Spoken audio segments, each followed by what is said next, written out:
سب سے بڑی تیاری کیا ہے کہ اپنے دلوں کو صاف کر لو، کہ جس دل میں نفرت ہو، بغض ہو، کسی کے لیے غصہ ہو، کسی کے لیے کیا کیا جذبے ہوں، دل صاف کرنا۔ ہمارے گھروں میں روزانہ جھاڑو ہوتا ہے، یہاں مدرسے میں روزانہ صفائی ہوتی کہ نہیں ہوتی؟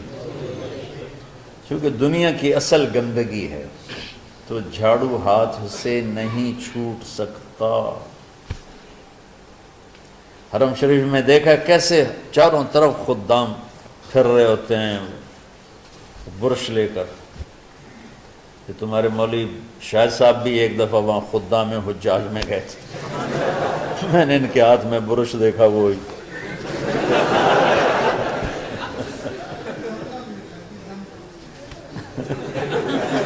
وہ حرم ہی ہے۔ کون سا سن تھا؟ 97۔ تو دل پہ غبار ایسے آتا ہے جیسے صحن میں غبار آتا ہے، دل پہ گندگی ایسے آتی ہے جیسے صحن میں آتی ہے۔ تو ہم نے نظام بنایا ہوا ہے، لوگ وہ کر رہے ہیں، وہ روزانہ جھاڑو دیتے ہیں۔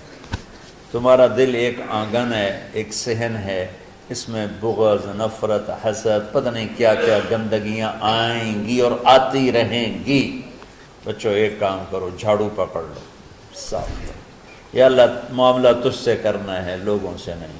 کسی نے برا کہا، کسی نے غیبت کی، کسی نے گالی دی، کسی نے دھکا دیا، کسی نے حق مارا، کسی نے کچھ کیا، یا اللہ تیرے سپرد میں نے اپنے دل کو سب سے صاف کیا، میں نے اپنے دل کو سب سے صاف کیا۔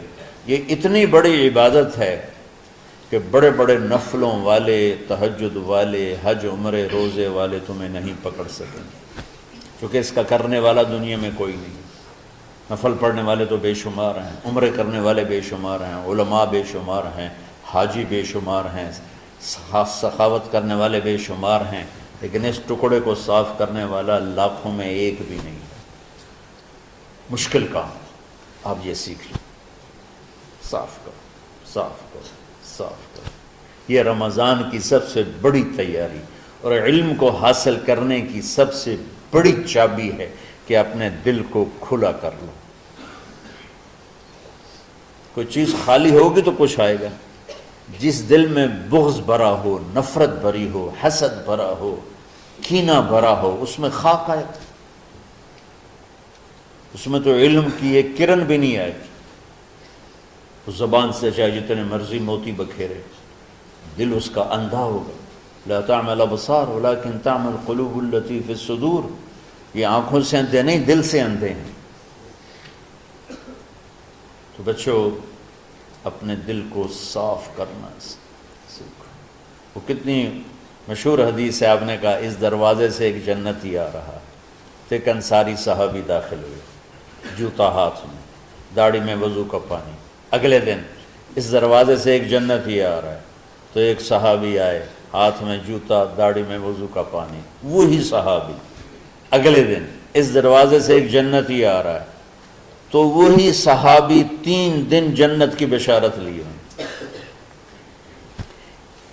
اس صحابہ کی جماعت میں ایک شخص ہیں جن کا نام ہے عبداللہ بن عمر بن عاص۔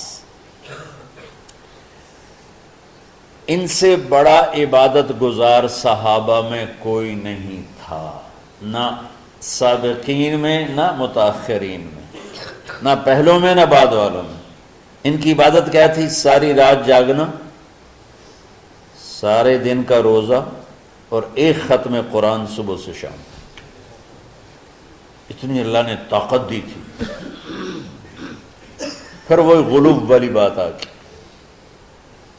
ایکسٹریم ہونے والی بات آ گئی۔ ان کی شادی والی رات حجلہ عروسی میں داخل ہو رہے ہیں، دلہن کے کمرے میں داخل ہو رہے ہیں، اور مصلی بچھا کے اللہ اکبر، اور دیر نفل تے نفل، دیر نفل تے نفل۔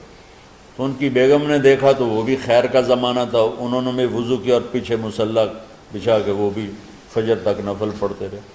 صبح ہوئی تو حضرت عمر بن عاص رضی اللہ عنہ نے پوچھا، بیٹی رات کیسی گزری؟ کہا جی ماشاءاللہ آپ کے بیٹے تو بڑے عبادت گزار ہیں، ساری رات نفلوں میں ہی گزری۔ تو وہ ان کو شکایت کر دی۔ حضرت عمر بن عاص کو اتنا غصہ چڑھا، وہ بیٹے کو تو کچھ نہیں کہا، کتنی حکمت کی بات ہے، سیدھے گئے اللہ کے نبی کے پاس، یا رسول اللہ یہ عبداللہ دیکھیں کیسا نادان ہے، اس کی شادی کی ساری رات نفل پڑھتا رہا۔ تو آپ کہتے ہیں ماشاءاللہ ماشاءاللہ کتنی بڑی بات ہے، نفلوں میں گزر گئی، رات بھی نفلوں میں گزر گئی۔ جیسے بعض وہ تبلیغ والے کہتے ہیں بچے کی ٹانگ ٹوٹ گئی پھر بھی گشت نہیں چھوڑا۔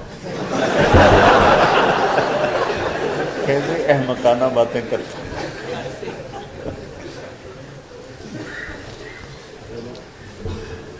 تو آپ نے حضرت عبداللہ بن عمر کو بلا کے ڈانٹا کہ تو نے مہینے میں 3 دن روزے رکھنے ہیں، بس نہیں رکھنے، اور ہفتے میں 1 قرآن ختم کرنا ہے۔ کہا یا رسول اللہ میرے اندر طاقت زیادہ ہے۔ پھر اچھا 15 دن روزے رکھنے، کہ نہیں میرے اندر طاقت زیادہ ہے۔ آپ اس کو تھوڑا تھوڑا کر کے گھٹاتے رہے، اور وہ ہر دفعہ نہیں یا رسول اللہ میرے اندر طاقت زیادہ ہے۔ تو آخر میں آپ نے کہا اچھا چلو 100 میں داؤدی پہ آ جاؤ، 1 دن روزہ رکھو، 1 دن افطار کرو، اور 3 دن سے پہلے قرآن ختم نہیں کرنا۔ تو آپ نے اس کو پیچھے کیا۔ یہ بیٹھے تھے اس محفل میں، ان کے دل میں آیا کیا یہ بزرگ مجھ سے زیادہ عبادت کرتے؟ رات میں ساری جاگتا ہوں، دن روزہ رکھتا ہوں، 1 ختم کرتا ہوں، تو جنت کی بشارت تو مجھے ملنی چاہیے تھی، ان کو کیسے مل رہی؟ یہ کسی کتاب میں نہیں لکھا کہ یہ ان کا جذبہ تھا، لیکن جو کہ میں ان کی سیرت کو جانتا ہوں تو مجھے خیال آتا ہے کہ ان کی نفسیات میں یہ بات آئی ہوگی، چونکہ صرف انہی کو خیال آیا کہ میں جا کے دیکھتا ہوں کہ یہ بزرگ کیا کرتے ہیں۔ تو ان کے پاس پہنچ گئے، چاچا ذرا، وہ ادھیڑ عمر تھے، چاچا وہ میرے ابا تھوڑے ناراض ہیں تو کچھ دن آپ کے پاس گزارنا کا، بیٹا بسم اللہ آ جاؤ۔ اب رات ہوتے ہی عشاء کی نماز پڑھ کے انہوں نے جلدی سے چادر اوپر لی اور یوں سراغ کر کے ان چاچے کو دیکھنے لگے ایسے کہ اب یہ کیا ساری رات سجدہ کرے گا، اور ساری رات روتے روتے روتے روتے مصلی گیلا ہو جائے گا، یا ساری رات رکوع کرے گا، ساری رات قیام کرے گا، ساری رات قرآن پڑھے گا، اس تصور سے یوں دیکھ رہے۔ اور وہ بزرگ صحابی تشریف لائے، سرانے پہ سر رکھا، اللہم بسمک اموت و احیا، ہو گئے۔ اب یہ دیکھ رہے ہیں ابھی اٹھیں گے، ابھی اٹھیں گے، ابھی اٹھیں گے، فجر کی اذان پہ اٹھے۔ اب یہ تو حیران پریشان ہو گئے کہ یہ کیا؟ اس زمانے میں تو منافق تہجد نہیں چھوڑتے تھے ڈر کے مارے کہ پتہ نہ چل جائے ہمارے کفر کا، تو یہ چاچا جنت بھی لے گیا تو ستا بھی پیا کہ چلو کل دیکھوں گا۔ اگلی رات پھر چادر سر پہ کر کے اور یوں سوراخ کر کے لیٹے ہوئے اور دیکھ رہے۔ چاچا پھر تشریف لے اور سرانے پہ سر رکھا، اللہم بسمک اموت و احیا، ہو گئے۔ فجر کی اذان پہ اٹھے، یہ اور پریشان ہو گئے کہ میرا نبی کا فرمان تو سچا ہے، اس میں تو شک بھی کفر ہے، لیکن عمل کیا ہے جس پر اس کو جنت کی بشارت ملی؟ 2 رکعت نفل بھی نہیں۔ اور آج کے دور میں تم میں سے ماشاءاللہ اکثر بچے تہجد پڑھتے ہیں کہ 1 رات اور دیکھوں گا، تیسری رات اللہم بسمک اموت و احیا، ساری رات۔ تو تیسری رات پھٹ پڑے عبداللہ بن عمر، کہنے گے چاچا میری ابا سے کوئی لڑائی نہیں تھی، 3 دن میں تیرے بارے میں سنتا رہا، جنتی جنتی جنتی۔ میں دیکھنے آیا تھا کہ آپ کیا کرتے ہیں، آپ تو کچھ بھی نہیں کرتے ہو، ساری رات سوتے رہتے، اب کیا کرتے ہو؟ میں نے کہا بیٹا یہی ہے جو تم نے دیکھا ہے۔ اب ان کو سمجھ میں نہیں آ رہا کہ یہ جوڑ کیسے بٹھاؤں، ادھر جنت کی بشارت، ادھر ساری رات خراٹے، اب یہ اس میں جوڑ کیسے بٹھاؤں، کیونکہ نبی کی بات تو غلط ہو نہیں سکتی۔ تو تو اب وہ نا ایسے نا بڑے بے دل سے ہو کر واپس مڑے، پتہ نہیں کی چکر ہوئے گی کوئی گل۔ جب وہ دروازے تک پہنچے تو کہنے لگے بیٹا ادھر آنا، واپس آ گئے۔ کہا میں تمہیں اصل راز کی بات بتاتا ہوں۔ کہا کیا ہے؟ کیا ہے؟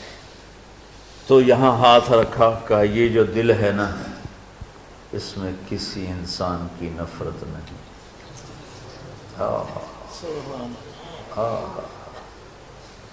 اور جب اللہ کسی کو رزق دیتا ہے، عزت دیتا ہے، مجھے کبھی حسد نہیں ہوا، مجھے خوشی ہوتی۔ تو عبداللہ بن عمر نے کہنا تھا ہاں یہ بات ہے، نہیں، ان کو ہاذا ہوا، اچھل کے کہنے لگے ہاذا ہوا، ہاں ہاں ہاں ہاں یہی ہے یہی ہے یہی ہے۔ پھر کہنے کہ چاچا پر یہ میرے بس کا نہیں ہے، کون کرے گا یہ؟ اتنے بڑے آدمی ہو کر کہہ رہے ہیں کہ یہ میرے بس کا نہیں۔ تو بچوں، دنیا میں جنتی بننا ہے اور علم اللہ سے لینا ہے تو اسے صاف کر دو، سب کی نفرت سے۔ اس نے مجھے یہ کیوں کہا، اس نے مجھے یوں کیوں دیکھا، اس نے میرے بارے میں یوں کیوں کہا، اس نے میرے بارے میں یہ کیوں لکھا۔ جس کی تعریف ہوتی میری کتنی برائی ہوتی، صرف تعریف تو نہیں، بھرا پڑا سوشل میڈیا مجھے گالیاں دیں۔ اللہ کے فضل سے میرے دل میں ایک ذرے کے برابر کبھی کوئی منفی جذبہ نہیں آیا، آئے تو میں دھو کے صاف کر دیتا ہوں، یا اللہ میں نے اپنے دل کو صاف کیا، میرا معاملہ تیرے ساتھ ہے، کسی کے ساتھ نہیں۔ یہی آپ رمضان کی سب سے بڑی تیاری، علم کے حاصل کرنے کا سب سے بڑا ہتھیار آپ کو بس یہ نہیں کہ تمہیں کتابیں یاد ہو جائیں، تمہیں اشعار یاد ہو جائیں، میں کتابوں کا حافظ تھا جب میں پڑھتا تھا، اور دیوانوں کا حافظ تھا اشعار کا، تو کچھ بھی نہیں یاد رہا، چونکہ وہ پڑھائی والے راستے پر چلا نا، اللہ نے تبلیغ میں چلایا، پھر بیماریاں آ گئیں، مصروفیتیں آ گئیں، تو وہ مطالعہ ہی ختم ہو کے رہ گیا۔